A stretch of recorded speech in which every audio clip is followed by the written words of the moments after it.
భార్యాభర్తల అనురాగానికి ప్రతీక సీతారాములు, సోదర ప్రేమకు నిలువెత్తు నిదర్శనం శ్రీరామ లక్ష్మణులు, తండ్రి కొడుకుల వాత్సల్యానికి నిదర్శనం దశరథరాములు.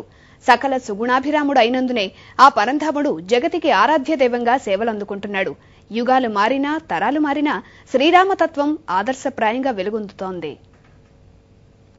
భార్యాభర్తల అన్యోన్య దాంపత్యం, అన్నదమ్ముల అనుబంధం, తండ్రి కొడుకుల అనురాగం, మానవ సంబంధాలు ఎలా ఉండాలో తెలియచెప్పేదే శ్రీరామ చరితం. ఆ జగదభిరాముని దివ్య చరితం అనునిత్యం ప్రజల జీవితాలతో మమేకమైపోయింది. ఎక్కడి త్రేతాయుగం, ఎక్కడ కలియుగం అయినా నేటికి రాముణ్ణి స్మరించుకోకుండా ఉండలేరంటే అతిశయోక్తి కాదు. ఎవరెవరు ఎలా ఉండాలి, ఏ బంధం ఎంత పవిత్రంగా ఉండాలో పండిత పామరులకు తెలియజెప్పే అపురూప చరితం శ్రీరామ చరితం. ఎంతో రుచి ఎంతో రుచి ఎంతో రుచిరా ఓ రామ నీ నామం ఎంతో రుచిరా. రామలక్ష్మణుల్ని చూసి సోదర ప్రేమ వాత్సల్యాన్ని నేర్చుకోవాలని రామాయణం చెప్తోంది. ఎన్ని ఆటంకాలు అడ్డంకులు ఎదురైనా చెలించక కలకాలం ఒక్కటిగా కలిసి సాగాలని సీతారాముల బంధం చాటుతోంది.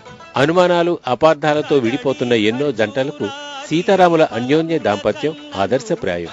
పరస్త్రీ వ్యామోహం ఎంతటి వినాశనానికి దారితీస్తుందో రావణుడి ఉదంతం చాటుతుంది. కష్ట నష్టాలు సుఖ దుఃఖాలకు చెలించక జీవనాన్ని సాగించాలన్న సూక్తిని రామచరితం ప్రబోధిస్తుంది. సీతారాముల యొక్క గాథ నుండి నేటి యుగం నేర్చుకోవాల్సింది ఎంతో ఎంతో ఉంది. దానిని కథగా చూడొద్దు, ఆ పాత్రలలోకి వెళ్ళి ఆ పాత్రల యొక్క విశిష్టతను కనుక మనం గమనించినట్టయితే మన జీవితానికి ఎంతో బాగుంటుంది. వాళ్ళ పాత్రల నుంచి తీసుకోవలసినటువంటి ఎసెన్స్ ఎంతో ఉంది. మానవుడు ఏ విధంగా ప్రవర్తించాలో ప్రతి దశలో కూడా, ప్రతి జీవితానుభవంలో కూడా ఎట్లా ప్రవర్తించాలి, ఏ విధంగా నడుచుకోవాలి, ఎటువంటి ధైర్యాన్ని వహించాలి అనేది ఆయన చూపిస్తున్నాడు. లోక కళ్యాణం, విశ్వశాంతి, సన్మార్గంలో జీవించేందుకు రామాయణం ఎంతగానో ఉపకరిస్తుంది.